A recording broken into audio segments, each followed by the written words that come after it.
A Raw video from your favorite YouTube scout, Draft Raw. And if you have been following me, I've been doing the 32 for 32 series. That is 32 NFL team drafts for 32 straight days.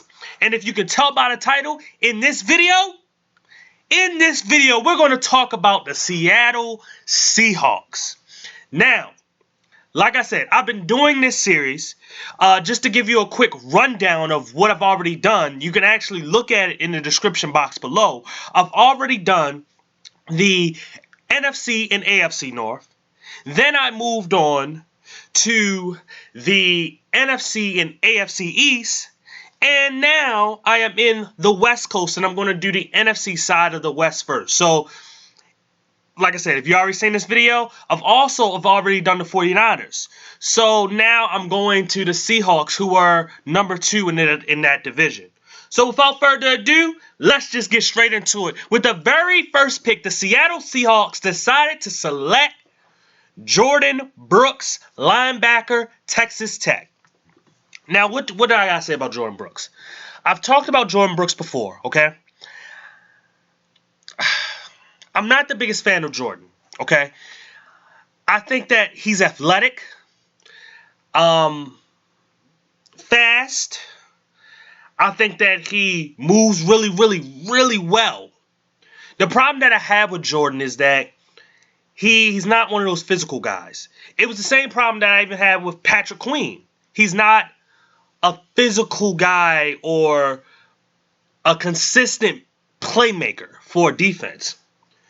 You know, I look at a guys like, if you want to consider Isaiah Simmons as being an inside a linebacker. Well, he's not inside, but just linebacker, period.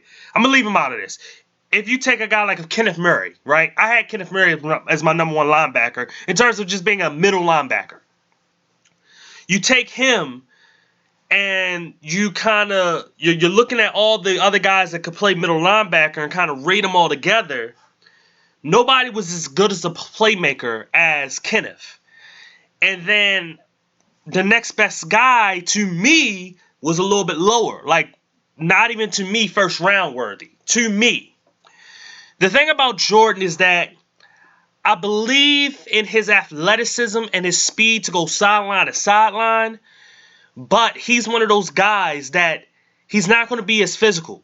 And when he is trying to be physical, he's going to get blocked out. And so it's going to be hard. But having guys like KJ Wright and Bobby Wagner next to him, who are simply, KJ Wright is the most underrated linebacker, period, right? He's the most underrated linebacker in the NFL. Nobody gives him a lot of respect, and to me, he's just as good as a Bobby Wagner. Bobby Wagner's probably a little better because he's smarter, he's just as fast and all of that, but KJ Wright is right there with him. So when you add that athleticism and he gets to learn from those two guys, you could have a really, really good linebacking core. I think that he can be a good player within the NFL, but he just needs to, 1, get more instinctually better, and 2, get a little bit more stronger to be physically better so he can take on offensive linemen. With that very second pick, they decided to select defensive end from Tennessee, Darrell Taylor. This is another guy I was not the biggest fan of. I think he has a great motor. I mean, he has a great, great, great motor. He's never going to stop. He's going to keep working hard. He's going to keep on going.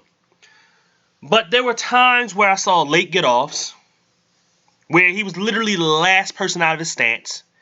And there was other times where it was just the consistency.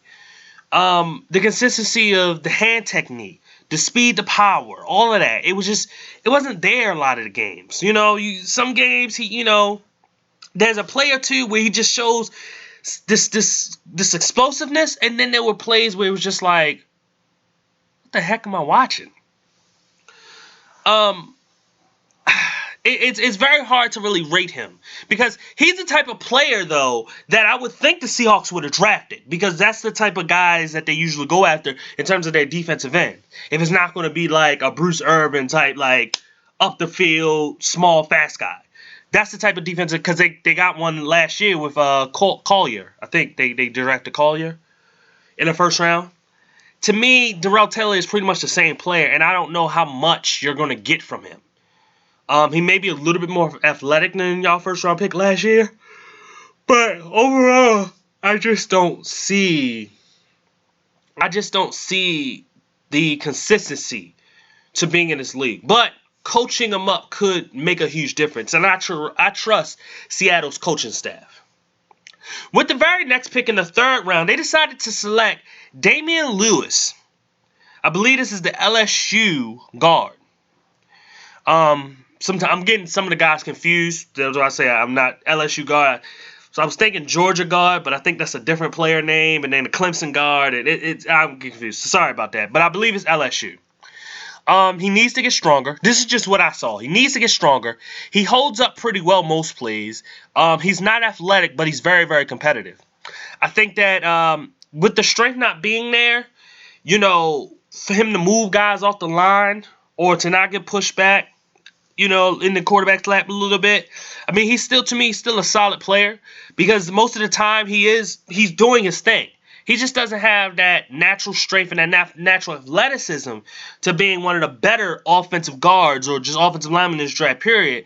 But he is competitive, and that's what I can really hang my hat on. It wasn't my favorite tape to watch, but it wasn't bad. I saw something in him that says that, yeah, he's like a 3rd, 4th, maybe 5th round type of guy that with some coaching up, with some adding strength and stuff like that, he can give you something. He won't give you the athleticism. You're never going to get athleticism. Athleticism, you're born with that. But what he will give you is a competitive nature. With the very next pick, they decided to select tight end, I believe, from Stanford, Colby Parkinson.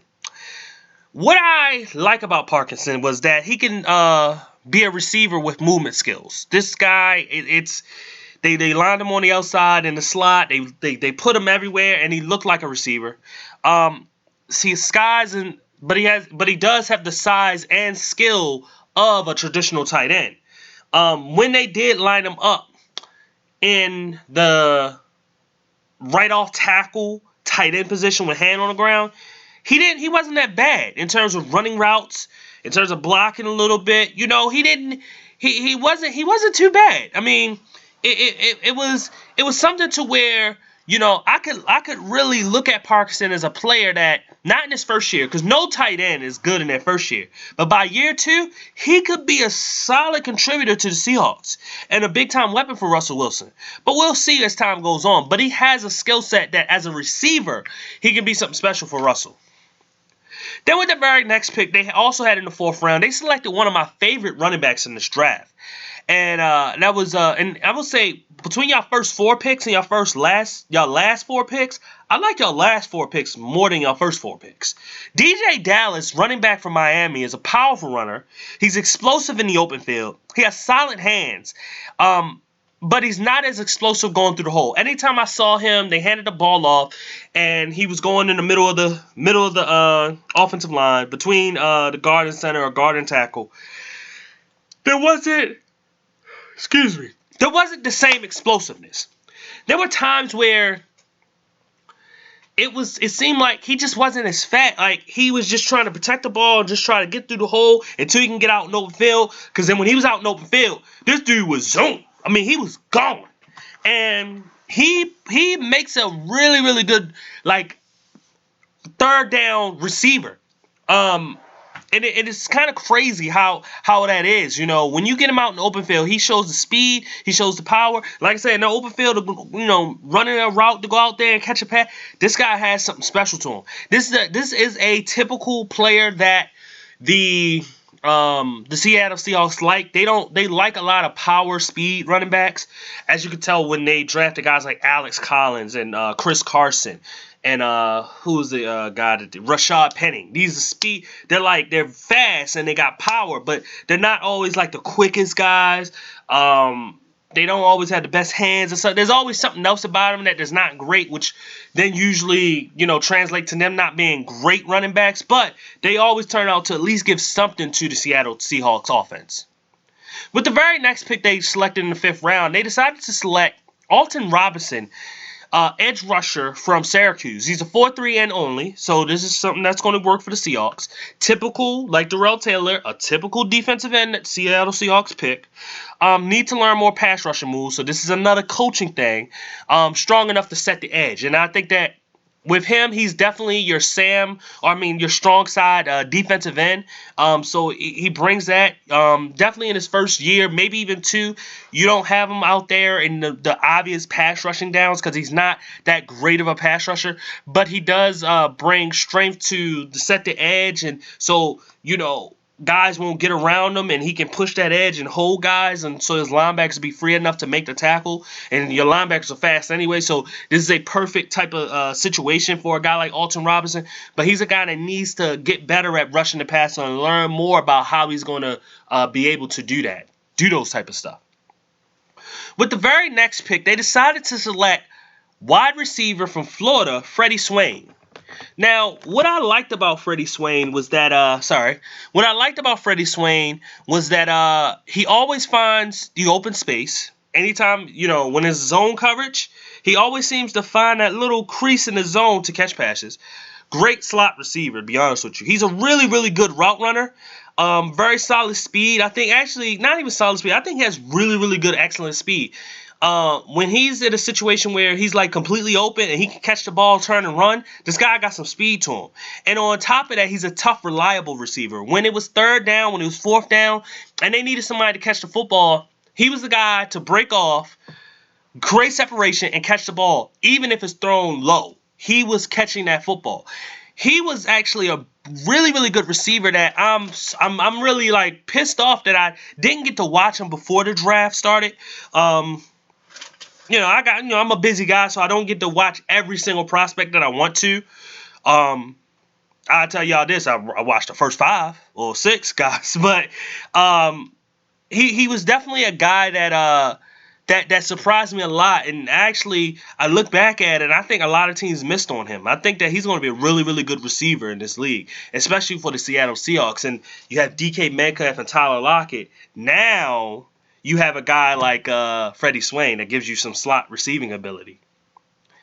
And then with the very last pick, y'all selected the tight end from LSU, Stephen Sullivan.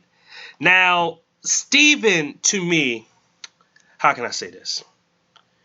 So, he had the most potential, I would say he definitely had the most potential out of all the tight ends. I thought that he was a better route runner than what people may have suggested from where he was rated. I thought he had really, really good hands. I thought he was a really good blocker. He was in a situation where he just didn't get the ball much.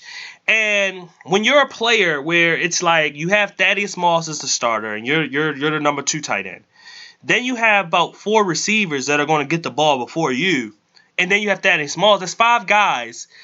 And then Clyde Edwards-Helaire. That's 6 guys that are going to be ahead of you in terms of getting the football.